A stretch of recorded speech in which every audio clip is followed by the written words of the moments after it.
지역의 주요 현안을 들어보고 또 전망해보는 KCTV 이슈 분석, 그 전에 소개해드릴 분이 계시죠. 광주매일신문 오성수 편집국장 나오셨습니다. 어서 오십시오. 예, 안녕하십니까. 네. 또 한 분 모셨습니다. 이 표현 한마디면 모든 분들이 알지 않을까 싶은데요. 쓱가 요정으로도 유명하신 광주 북구갑 민주평화당 김경진 국회의원 자리하셨습니다. 어서 오십시오. 안녕하세요. 네, 먼저 저희 KCTV 시청자 여러분들께 인사 말씀 부탁드립니다. 예, 봄이 왔는데요. 이게 밤낮으로 일교차가 조금 심합니다. 그리고 미세먼지 때문에 또 조금 이렇게 호흡기 건강이 안 좋으신 분들이 있는데 봄철 건강 잘 챙기시고요. 활기찬 하루하루 보내시길 바랍니다. 네, 앞서 제가 잠깐 말씀을 드렸는데 아직도 요즘에도 쓱가 요정으로 부르는 분들이 계신가요? 간혹가다 이제 기억해 주시는 분들이 있죠. 네, 아직도 좀 부르는 분들이 계신다, 예. 이렇게 말씀하셨는데, 국장님 기억하시죠? 예전에 이제 김경진 국회의원님께서 쓱가 요정으로 굉장히 유명하셨어요. 네, 뭐 예전은 아니고요. 한 2, 3년 전이었을까. 우리 최순실에 있는 국정농단 때 이제 워낙 우리 김 의원님이 이제 전라도 사투리를 많이 쓰시잖아요. 네. 그러면서도 굉장히 날카롭게 질문을 하셔서 이제 그런 애칭이 붙었는데, 사실 이 김 의원님은 이제 제가 좀 취재를 해보고 백그라운드를 좀 알아봤거든요. 근데 굉장히 그 과학, 그것도 미래 과학에 관심이 많으신 분입니다. 좀 독특하게 대학은 법대를 나오셨는데 고등학교는 아마 이과를 나오셨죠. 네, 네. 좀 드문 케이스인데 네. 그래서 이제 검사 생활을 하고 이제 변호사 생활을 하면서 이 문명이라는 과학서적을 좀 저술을 하셨더라고요. 사실 뭐 일반 에세이도 아니고 과학서적을 저술하는 것은 쉽지가 않은데 이 정도로 좀 전문성을 띠고 있고, 지금도 상임위가 과학기술정보통신방송위원회, 참 명칭도 길어요. 이 분야에서 아주 대표적인 전문가로 활동하고 계시는 아주 지역의 대표적인 국회의원 중 한 분입니다. 그러니까 이제 제가 정치를 해야겠다고 생각을 한 게 대략 이제 검사를 하고 있던 한 2003년도 2월간쯤부터 시작을 했는데 이제 그 생각을 시작을 했는데 그때 이제 이 정치를 하면 내가 정치를 통해서 세상에 무슨 기여를 해야 되겠느냐, 또 정치인으로서 역할이 뭐냐, 이제 이런 생각들을 좀 많이 해봤어요. 근데 가장 중요한 게 정치인으로서의 또 정치의 역할이 국가를 부강하게 만들고 국민들을 잘 먹고 잘 사는 게 정치의 가장 첫 번째다라는 생각이 들고, 그러면 국가를 부강하게 만들기 위해서는 가장 중요한 게 뭐냐, 원천 기술인 과학 기술을 발전시키는 게 국가가 부강으로 가는 가장 기초 토대다라는 생각을 했었고요. 그래서 아까 우리 국장님 말씀 주신 대로 제가 이제 고등학교까지는 사실은 이과로 이제 학력고사까지 시험을 쳤었는데 대학 이후로 이제 또 이게 법률 공부를 꾸준히 했었거든요. 근데 그러면서도 과학기술에 조금 남다른 관심이 있어서 이제 조금씩 공부를 하면서 이 기반 지식은 어느 정도 가지고 있어서 그래서 정치인이 되기 전에, 국회의원 되기 전에 어떤 과학기술과 관련된 미래 비전을 한번 좀 정리를 해봤으면 쓰겠다라는 생각이 들어서 그때 한 3년 정도 이렇게 조금씩 글을 써가지고 그 문명책을 썼었죠. 네. 오랜만에 이렇게 KCTV 스튜디오를 찾아주신 김경진 국회의원과 또 오성수 편집국장님과 함께 본격적으로 지역 현안 이야기들 나눠보도록 하겠습니다.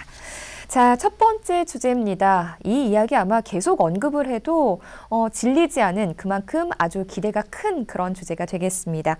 광주 AI 산업단지 조성 사업이 정부의 예비 타당성 면제 사업에 선정이 됐다라는 소식인데, 아마 이 사업 역시 김경진 국회의원의 공이 컸다라는 거 많은 분들 알고 계실 겁니다. 시작이 궁금한데, 의원님 어떻게 이 사업을 추진해야겠다라고 생각을 하셨나요? 그러니까 지금 인공지능이 사실은 미국이나 중국이나 유럽 같은 데서는 굉장히 미래 기술로서 한 10년, 15년 전부터 사전 투자가 많이 있었습니다. 그래서 이제 구글 같은 데서는 벌써 인공지능과 관련된 자회사를 10년 전부터 만들어 가지고 사실상 운영을 하고 있었거든요. 그런데 우리나라는 국가 전체적으로 봐도 인공지능 전문가 숫자가 아직 200명이 안 되는 정도, 굉장히 지금 희소하고 실제 각 산업 영역에 이 인공지능이 많이 이제 같이 결합을 해서 들어가야 되는데 이 인공지능 기반 기술들이 그렇게 많지가 않습니다. 그러니까 사실 우리 국민들 생각에서는 그 알파고라고 하는 인공지능 프로그램하고 우리나라 이세돌 기사하고 했다가 이세돌 기사가 5국 중에 딱 한 국만 이기니까 야, 이거 사람이 기술이나 기계들에 의해서 이거 나중에 감금되거나 기계의 노예가 되는 것이 아니냐, 이제 그런 공포감이 많이 들면서 대한민국 전체, 물론 그때 이제 전 세계가 사실 인공지능에 이제 관심을 갖게 된 계기였는데 실은 그 상황에도 우리나라가 인공지능에 대한 투자라든지 기반이 그렇게 많지가 않았거든요. 그래서 이제 과학 상임위에 있다 보니까 국가 전체적으로 인공지능과 관련된 기반 시설을, 기반 기술을 많이 만들어내야 되겠다. 이게 앞으로 10년, 20년, 30년 장기적인 국가의 어떤 미래 발전을 위해서 가장 필요한 이 토대가 되는 어떤 사업이다라는 생각을 하고 있었고, 근데 이제 그 사업을 하는데 수도권이나 또는 대전이나 뭐 이런 데 둘 수도 있지만 가능하면 지역 균형 발전 차원에서 또 우리 지역의 먹거리 확보 차원에서 광주로 왔으면 좋겠다라는 생각을 많이 해서 그래서 이제 인공지능과 관련된 생각들 계속해서 이제 사업 구상을 많이 하고 있다가 제가 재작년에 운이 좋아서 그 예결 소위위원회에 들어갔었습니다. 예결 소위위원회에 들어간 김에 인공지능 이 기반시설 연구와 관련된 예비 연구 조사 예산을 10억을 따가지고 이걸 그 광주에 있는 지스트 광주과학기술원으로 배정을 했거든요. 그게 이제 시발이 돼가지고 인공지능 사업과 관련된 연구를 광주과기원에서 시작을 하게 됐던 거죠. 근데 광주시에서도 마침 이제 여기에 대해서 관심을 가지고 같이 해야겠다는 생각을 하고 있었는데, 이제 문재인 대통령 들어오시고 이제 이 예타 면제 사업을 하나씩 이제 각 지방자치단체로부터 이게 받을 때 시장님께서 적극적으로 결단을 내려주셔가지고 이것을 이 선정을 하면서 그냥 갑자기 물꼬가 확 튀게 된 거죠. 근데 오 국장님도 역시나 이 AI 사업에 대해서 굉장히 강조를 하셨잖아요. 어떻게 생각을 하시나요? 저는 이 자리에서도 몇 번 강조를 좀 했었는데요.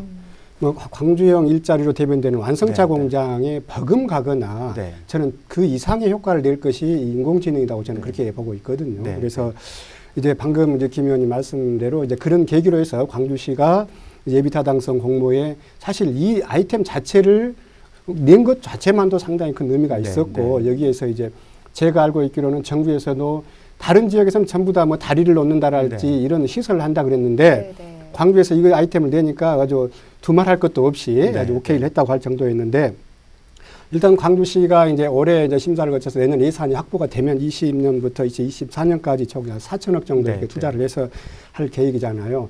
저는 이게 순조롭게 되면 단순히 어떤 뭐 몇천 명의 고용 효과, 뭐 창업 효과 이걸 떠나서 광주의 어떤 산업 지형을 획기적으로 바꿀 저는 굉장히 모멘텀이다. 그래서 저는 그렇게 그런 확신이 좀 들더라고요.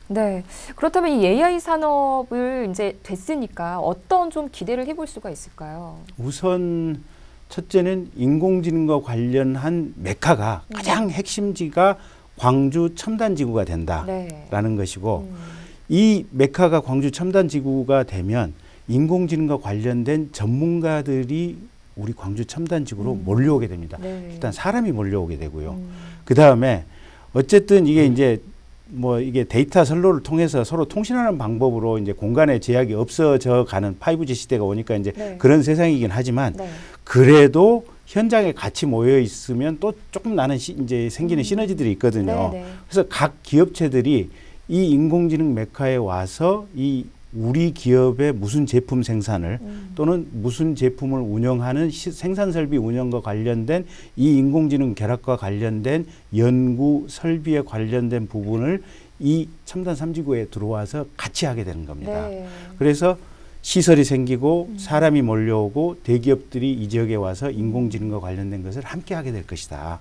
그런 희망을 가지고 있습니다. 저는 이제 거기에 덧붙이자면 사실 인공지능이 국내 의원님 말씀하신 것처럼 국내에서는 이제 어떻게 보면 시작 단계잖아요. 근데 국내에서는 인공지능에 관련해서 앞선 지역이 없습니다. 특별히 뭐 대덕이랄지 이런 지역도 앞서지는 않거든요. 그래서 굉장히 선점했다 하는 이런 게 큰 효과가 있을 것 같고요. 이제 어떤 일련의 과정을 거쳐서 방금 말씀하신 대로 광주시가 차질 없이 추진이 되면 그야말로 인공지능이 광주시가 인공지능의 어떤 메카가 되지 않을까 저는 그런 데 상당히 또 의미가 있지 않냐 그렇게 보고 있습니다. 예. 그러면 의원님께서는 네. 이 AI 산업단지 조성 사업이 예타 면제 사업에 선정이 될 거라고 좀 생각을 하셨어요? 저는 이제 그때 시하고 이제 국회의원이다 보니까 시하고 이제 이런저런 얘기들을 많이 하거든요. 많이 하는데 저는 실제로는 이제 첫 번째가 그 경전선 문제. 이게 우리 이제 송정역을 출발해가지고 순천으로 해서 여수로 해서 부산까지 가는 이 이제 철로가 있는데 여기에 경전선입니다. 근데 경전선이 지금 이 여수까지는 이게 전철화가 돼 있고 고속화가 돼 있어요. 근데 이 순천부터 광주까지가 이게 옛날 그 디젤 기차 있어가지고 사실은 겨울에 눈 많이 내리면 그거 못 넘어갑니다. 이 디젤 기차가. 근데 그거를 하게 되면 아마 광주 부산이 곧바로 이어지면 이게 물동량이 이게 물류가 확 뚫리면서 광주 개발이 좀 앞당겨질 거다라는 생각 때문에 경전선 하는 거 하나 하고 그다음에 요번에 이제 AI 인공지능 사업 두 개를 제가 시에다 얘기했어요.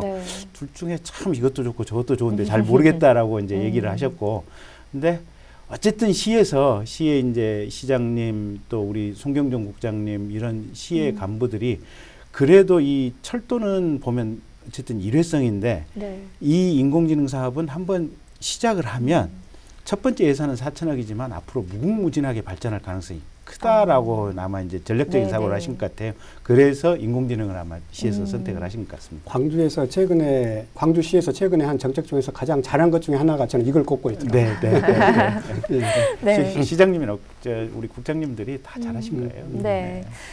이 사업의 전체 기간이 1, 2단계로 나눠서 이제 2029년까지인데다가 사업비만 해도 수천억 원, 거의 한 1조가 들어가는 셈인데 조금 우려가 되는 부분은 없을까요? 우선 이게 아까 서두에도 얘기했다시피 우리가 인공지능에 대한 투자나 출발이 대한민국 전체적으로 조금 늦었어요. 늦다 보니까 우리 대한민국 전체 인공지능 전문가가 200명이 안 돼요. 아직까지는. 현재까지. 그래서 빨리 인공지능 전문가들을 양성을 해야 되는데 양성에 필요한 기본적인 시간이 필요한 거 아니겠습니까? 어느 날 돈만 준다고 뚝딱 나오는 게 아니거든요. 보면. 그래서 그 부분이 가장 사실은 우려되는 측면들이에요. 근데 이게 방법이 없어요. 그러니까 옛날에 보면 그 6.25 직후에 이제 국토가 황폐화돼 있을 때 이게 고속도로, 경부고속도로 깔고 이런 것들이 사실은 기술 배워가면서 동시에 이게 시공을 하고 뭐 이랬던 거거든요. 그러니까 인공지능도 그런 것 같아요. 지금 사람이 없다 그래서 이 사업을 하기에 없다고 해서 포기해서는 안 돼요. 보면 사람이 없지만 가장 근접해 있는 사람들을 모셔다가 이분들이 같이 공부해 가면서 이 사업을 만들어 가야 되는 이런 측면이 하나 있어가지고 걱정은 되지만 도전할 수밖에 없다. 이제 뭐 이런 생각들이죠. 근데 인공지능 분야에 관한 인재가 없는 것은 사실 한국뿐만 아니라 일본이나 중국 지금 인공지능 관련해서 중국이 굉장히 빠르게 이제 치고 나오는 걸로 이렇게 알려져 있잖아요. 근데 중국도 이제 그 보편적인 인구는 많지만 이쪽 분야의 전문가는 굉장히 적거든요. 그리고 일본도 제가 알고 있기로는 이제 최근에 이쪽 분야에 굉장히 인재 양성 차원에서 한 25만 명 이렇게 집중 육성하겠다 이렇게 발표를 한 걸로 알고 있는데 이제 세계적으로 보면 이제 근래 들어서 이런 산업이 이제 기술이 이제 부각이 됐기 때문에 좀 늦었다라기 표현보다는 이제 해도 되지 않을까 저는 그렇게 생각하고 있습니다. 그러니까 적극적인 의지를 가지고 해 나가야죠. 국장님, 저는 이 대형 사업을 보면서 문화 중심 도시 조성 사업이 좀 생각이 났거든요. 아무래도 이제 정권이 좀 바뀌면서 무관심했다라고 표현할 정도로 좀 많이 무관심하지 않았나 싶은데 여기에 대해서 좀 지역에서도 고려하거나 또 대안 방법들도 필요할 것 같은데 어떻게 생각을 하시나요? 저는 그 인공지능 집적단지 조성은 문화 중심 도시 사업과는 좀 사이가 좀 다르지 않냐 저는 이렇게 보고 있습니다. 사실 이게 문화 중심 도시 하는 데는 우리가 한 10년 이상 남짓 이렇게 세월을 협의했다 좀 낭비가 심했는데요. 이 산업이라는 것은 그 기반이 갖추어지면 경제 논리에 따라서 작동이 되는 거거든요. 일종의 시스템인데 이 인공지능이랄지 이렇게 미래의 그 먹거리 유망 분야로 각광받으면 가장 먼저 대기업들이 앞서서 투자를 합니다. 저는 그렇게 보고 있어요. 그러니까 실질적으로 그렇게 해왔습니다. 그 대기업들은 그런데 굉장히 민감하잖아요. 그리고 정부에서도 이렇게 충분히 지원을 한다면 저는 이것은 문화 중심 도시 그 사업하고는 차원이 다르게 우리가 빠르게 정착이 되고 앞으로 가능성이 있다 이렇게 보는데 다만 이 사업을 하는 시작 단계에서는 아무래도 관공서나 정부나 이런 역할이 좀 크거든요. 제가 보기에는 그렇습니다. 기업들도 막상 투자하려 초기 투자에 대한 굉장히 리스크도 클 것이고 그래서 정부, 광주시 특히 이제 국회 우리 김 의원님 같으신 분들이 좀 적극적인 역할이 좀 필요하지 않느냐 저는 그렇게 보고 있습니다. 네. 자, 지역구 소식 하나 더 여쭤보도록 하겠습니다. 지금 이제 이 광주역과 전남대 인근의 도시재생 뉴딜 사업 어떻게 좀 진행이 되고 있나요? 작년에 예산이 확정이 됐죠. 광주역 옆에 이제 주차장 부지에 이제 일단 한 500억 정도 들어와서 그쪽에 이제 창업단지라든지 연구단지 뭐 이런 시설이 이제 들어갈 수 있도록 이제 그 500억 예산이 이제 확정이 됐고요. 올해 이제 설계 과정을 거쳐서 아마 내년부터 시행이 될 거고, 그다음에 이제 전남대는 그게 이제 400억 예산인데 이미 북구청과 같이 이제 사업단이 이제 시행이 사업단이 꾸려져 있고 거기 이제 이 광주역도 그렇고 전남대 인근도 그렇고 그게 세부적인 구체 계획을 지금 수립하고 있는 단계고. 그와 관련해서 지난주, 지지난주 한 2, 3주 동안 국토부에서 이제 상호 협의하는 이런 과정들입니다. 그래서 이 세부 계획이 국토부에 의해서 승인이 나면 이제 그대로 이제 필요한 건물이라든지 시설들 같은 경우는 설계하는 작업 통해서 이제 시행이 되는 중 되겠죠. 국장님께서는 의원님 말씀 들으시면서 조금 추가하실 사항 있으신가요? 네, 지금 방금 말씀하신 것처럼 이제 전남대하고 광주역 인근에 이제 같이 뉴딜 사업이 진행되고요.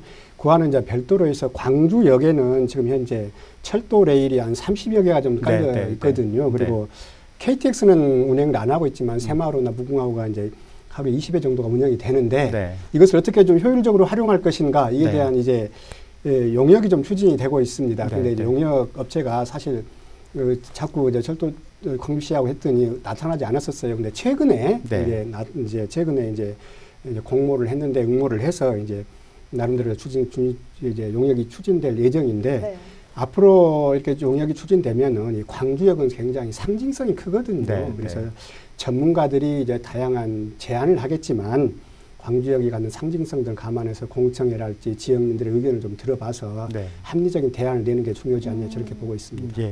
그러니까 요 광주역의 500억 도심 재생 사업 이외에 광주역 주변의 이 부지들을 어떻게 근본적으로 이게 재활용할 것이냐 여기에 대해서 광주시하고 이 코레일하고 이제 협약을 맺고 이 협약에 따라서 이 재개발 계획을 용역 주는 이 과정에 이제 과정이 별도로 진행 중이죠. 근데 그게 만약에 재개발이 이제 용역이 순조롭게 이루어지고 재개발이 시작이 된다면 거기도 아마 조 단위 이상의 예산이 들어올 걸로 지금 그렇게 추정이 되고 있습니다. 다 지역구신가요? 예, 그렇습니다. 그러니까 실은 시하고 그 코레일하고 이렇게 용역하는데 저희가 중매 역할을 좀 많이 했습니다. 자, 이제 다음 주제로 또 넘어가도록 하겠습니다. 내년 총선에 대해서 좀 여쭤볼까 하는데요. 민주평화당 현재로서 지금 이대로 간다면 좀 내년 총선 어렵지 않을까라고 이야기하시는 분들이 있는데 의원님께서는 여기에 대해서 좀 어떻게 생각을 하시나요? 근데 정치라고 하는 것이 이제 수없이 많은 변화가 있어서 조금 이제 지켜봐야 될 것 같고요. 다만 이제 현재까지 작년 지방선거 이후, 그러니까 대통령 선거 이후 특히 작년 지방선거를 정점으로 해서 현재까지 기준으로 보면 지역민들이 민주평화당에 대해서 싫어하지는 않지만 그렇다고 해서 민주당만큼의 상대적인 사랑이나 애정을 받지는 못하고 있는 이런 상황들인 것 같아요. 그래서 이게 선거와 관련해 가지고는 참 이거 쉽지 않다라는 이제 그런 느낌을 가지고 있고, 근데 이제 중요한 거는 어쨌든 저희가 현재 이 국회의원으로서 임기를 지나는 과정 속에서 지역을 위해서 최소한의 역량과 어떤 일하는 모습을 보여주면 그런 것들이 이제 진정성을 가지고 좀 반영되지 않을까 지금 이런 생각을 하고 있습니다. 국장님 이제 총선이 1년 정도 남았는데 1년이란 시간 좀 길다면 길고 짧다면 짧은 그런 시간이잖아요. 이 총선에서 민주평화당이 조금 승산을 거두려면 어떻게 해야 할까요? 뭐 거기까지 답을 드리기는 좀 한계가 있지만 길다고 긴 것은 우리 시민들 입장에서는 좀 길 것이고 의원들 입장에서는 굉장히 짧은 기간일 것 같아요. 그러는데 방금 말씀하신 것처럼 민주평화당에 대한 입지가 상당히 어려운 것은 사실이거든요. 그렇다고 해서 이제 현실적으로 거론되는 게 이제 바른미래당과 통합 내지 합당이라는 그런 얘기인데 무슨 지역민 입장에서 보면 가장 바람직한 구도일 수가 있죠. 그렇게 해서 민주당과 경쟁을 하면 선택폭도 넓어지고 우리는 이제 그 지역에서는 한국당이 워낙 지반이 없기 때문에 그 지역민 입장에서는 이제 그런 상황인데 이에 대한 합당이나 이런 것은 당 내부에서도 평화당이나 이런 바른미래당 내부에서도 좀 이견이 있는 것 같고 또 이 거국적인 차원에서 보면 통합이 됐을 경우에는 만약 그 통합이 돼서 싸우게 뭐 나중에 내년 선거를 치르게 되면 수도권에서는 이 민주당이 굉장히 고전할 그런 구도가 될 가능성이 있잖아요. 민주당, 통합당, 뭐 한국당 이런 구도로 간다면 워낙 박빙의 승부들이 많이 있을 상황이니까 그렇게 하게 되면 또 진보 소위 뭐 진보 계열의 상당히 좀 고전할 예상이 되고 그렇기 때문에 상당히 쉽지는 않습니다. 결론은 앞으로 민주당의 지지율은 이제 가면 갈수록 하락할 수밖에 없거든요. 그래서 이 올 하반기에 한번 거쳐서 이런 좀 더 두고 봐야 되지 않느냐 하는 생각이 들고 그때 자연스럽게 뭐 좀 통합이면 통합, 합당이면 합당 또 아니면 각자 별개로 해서 운영이 굴러가지 않을까 저는 그렇게 전망을 하고 있습니다. 네. 그런데 이제 이 민주평화당의 경우에 특히 이제 김경진 의원님 같은 경우에는 뭐 개별 의원에 대한 지역민들의 호응도가 좀 차이가 있거든요. 네. 뭐 개별 의원에 대한 지역민들의 호응도 그리고 당과의 호응도가 좀 차이가 있는데 여기에 대해서는 어떻게 생각을 하시고 또 이것도 좀 해결해야 되지 않을까 싶은데. 그 참 답변 드리기가 참 옹색한 문제고요.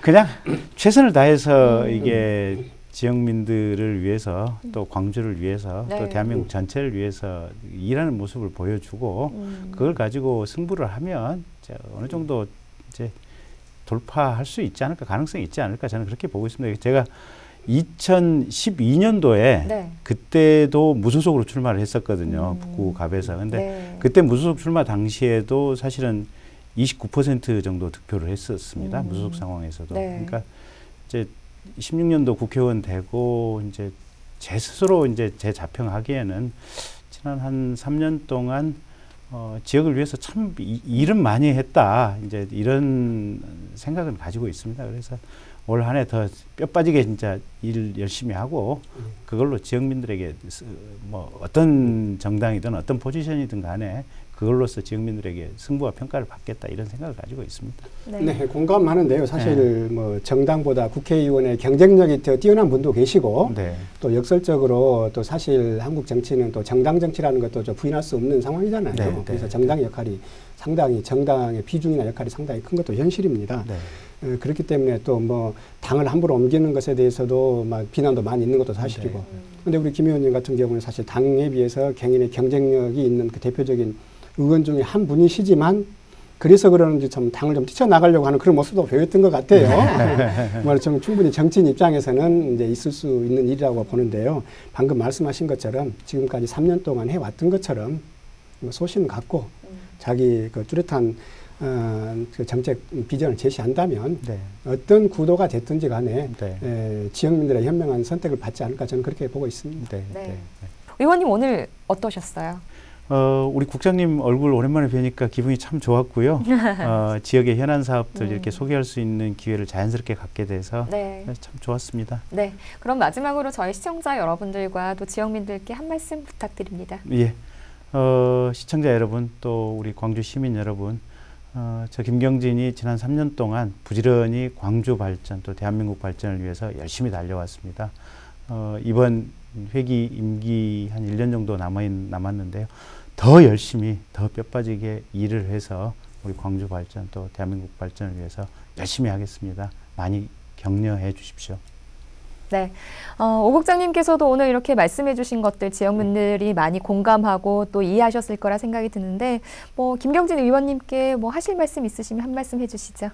김 의원님은 사실 우리 대표적인 지역 의원 중에서도 젊고 또 유능하고 상당히 이제 대중적인 이미지가 이제 강하잖아요. 그래서 이런 분들이 잘 정착해서 지금 이제 3년 국회의원 처음 3년 해보신 경험이 있으시죠? 제가 알고 있기로는 국회의원은 초선이어가지고 역할을 못한 한계가 있다 그러더라고요. 그래서 방금 말씀하신 그런 각오로 해서 한번 지역민이 더 좋은 심판을 받으셔서 더 앞으로 롱런하시기를 응원합니다.